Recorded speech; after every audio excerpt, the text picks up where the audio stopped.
What if Dexter Morgan wasn't just a fictional character, but a distorted reflection of a real man who actually existed?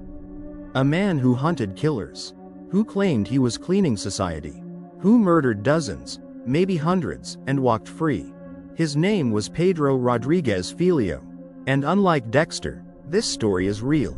To understand Pedro Rodriguez Filho, you must first understand Brazil. Pedro was born in 1954, in Santa Rita do Sapucaí, Brazil, a country already steeped in violence, corruption, and inequality. This was a Brazil where the justice system failed the poor, where police brutality was common, and where prisons were breeding grounds for crime rather than rehabilitation. Violence wasn't shocking, it was normal, and Pedro was born directly into it. Pedro Rodriguez Filho didn't grow up around violence. He grew up inside it. His father was an abusive alcoholic, known for beating Pedro's mother, even while she was pregnant. Pedro himself later claimed that his father kicked his mother so violently that Pedro's skull was damaged before birth. Whether symbolic or literal, one thing is clear: Pedro's life began with pain. As a child, he was small, angry, and already isolated. He didn't fit in, he didn't trust anyone, and the anger never left. Most serial killers begin with fantasy. Pedro began with action. At just 13 years old, Pedro committed his first murder. A vice mayor had accused Pedro's father of stealing food from a school kitchen. Pedro didn't see it as an accusation, he saw it as injustice. So he took a gun and shot the vice mayor dead. This was not a crime of impulse alone. It was retaliation. Already, a pattern was forming. Soon after, Pedro killed again. This time, a security guard, the man Pedro believed was the real thief, the one responsible for framing his father. And this belief, that murder could be justified if the victim deserved it, would define his entire life. This is where the Dexter connection truly begins. Like Dexter Morgan, Pedro developed a personal moral code. He didn't kill randomly. He didn't target children. He didn't kill for pleasure, at least, not openly. Pedro targeted criminals, rapists, murderers, gang members, prison inmates who abused or killed others. In his own mind, he wasn't a monster. He was an executioner. After the murders, Pedro fled. He joined criminal gangs, lived on the streets, and learned how to survive in Brazil's underworld. By his late teens, killing had become easier. Not emotional, not dramatic, practical. Pedro later admitted that once he started, stopping felt impossible. The line had already been crossed. Unlike many serial killers, Pedro didn't hide his crimes behind charm or manipulation. He was open, cold, certain. He once said, "I killed because I liked killing. And I killed bad people." That sentence alone explains why his story disturbs so many. Because if he's right, then what does that make him? Dexter Morgan is a fictional forensic expert who kills other killers, guided by a strict moral code taught by his adoptive father. Pedro Rodriguez Filho had no father figure to guide him. No structure, no rules. Yet both share something chilling. They kill intentionally. They justify murder as justice. They see themselves as necessary evils. The difference? Dexter kills in secret. Pedro killed in the open. Pedro Rodriguez Filho was still a teenager. But the body count had already begun. And soon, he wouldn't be running from prison. He would be killing inside it. For most killers, prison is the end. For Pedro Rodriguez Filho, prison was only the beginning. By the early 1970s, Pedro was arrested and sentenced to prison in Brazil, a system infamous for overcrowding, brutality, corruption, and unchecked violence.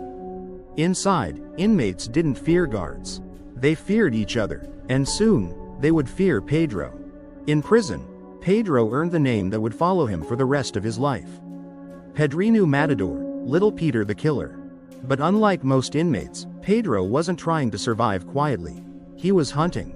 He targeted rapists, child abusers, inmates who killed or assaulted other prisoners, gang leaders who terrorized weaker inmates. Pedro claimed he was doing what the justice system refused to do. And he did it brutally. Pedro killed inside prison walls, places meant to contain violence. He strangled inmates, stabbed them, ambushed them in cells and corridors.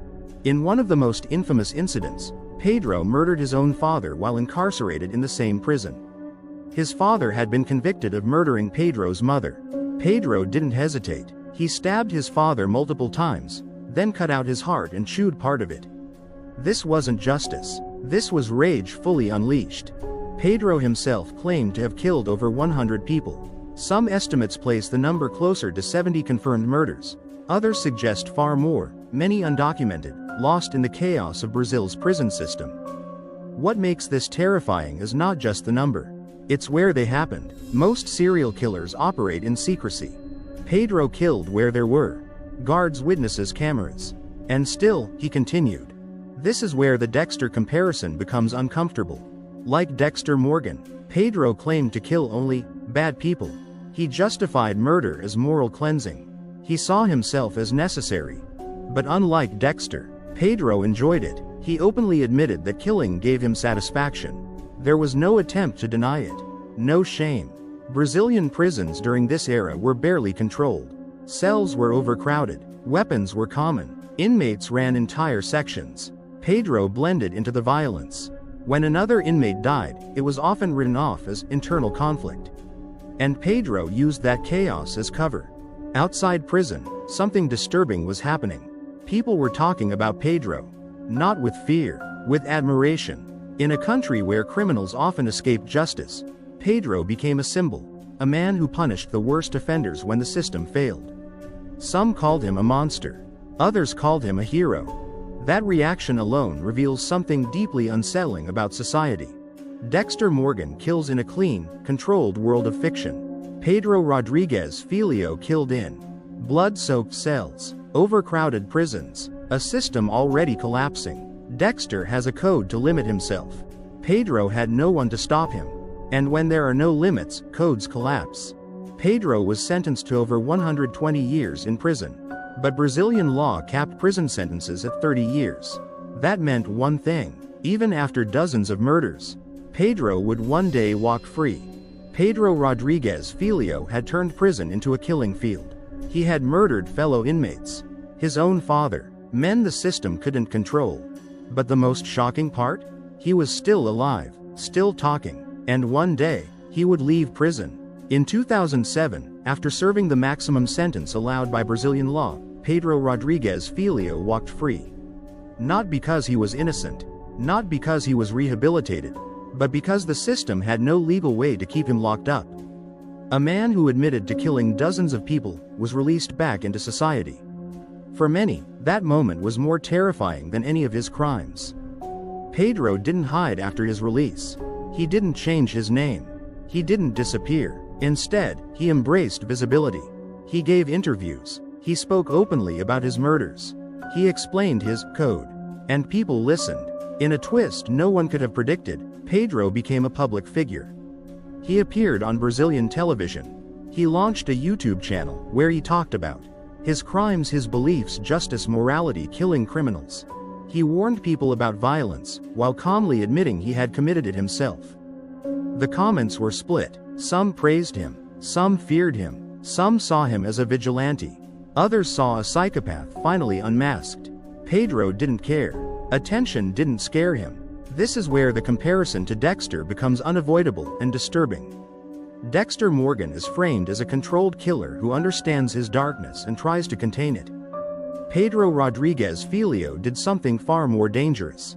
He justified his darkness. He didn't see himself as broken. He didn't express regret. He didn't apologize. He believed he had improved the world. And belief is far more dangerous than impulse. Pedro claimed that after his release, he stopped killing.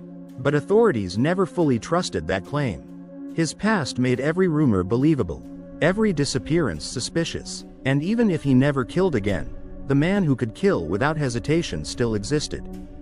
That's the real fear. Pedro's popularity revealed something uncomfortable. Society is fascinated by killers, especially those who claim moral superiority. The idea of a killer who kills killers is seductive. It simplifies evil. It offers fake justice. But reality doesn't work that way. Pedro wasn't a superhero. He was a man shaped by violence, rage, and power, who found meaning in death. In March 2023, Pedro Rodriguez Filho was murdered in São Paulo. Shot multiple times, left dead in the street. no trial, no final speech, no redemption arc. The man who lived by violence, died by it. Pedro left behind a question Brazil still argues about. Was he a monster, or a mirror reflecting a broken system? Dexter gives us closure, a narrative, a sense of control. Pedro gave us none of that, only reality, and reality doesn't care about codes. If Dexter were real, he wouldn't be clean. He wouldn't be controlled. He wouldn't be safe. He would look a lot like Pedro Rodriguez Filho. And that should terrify you more than fiction ever could.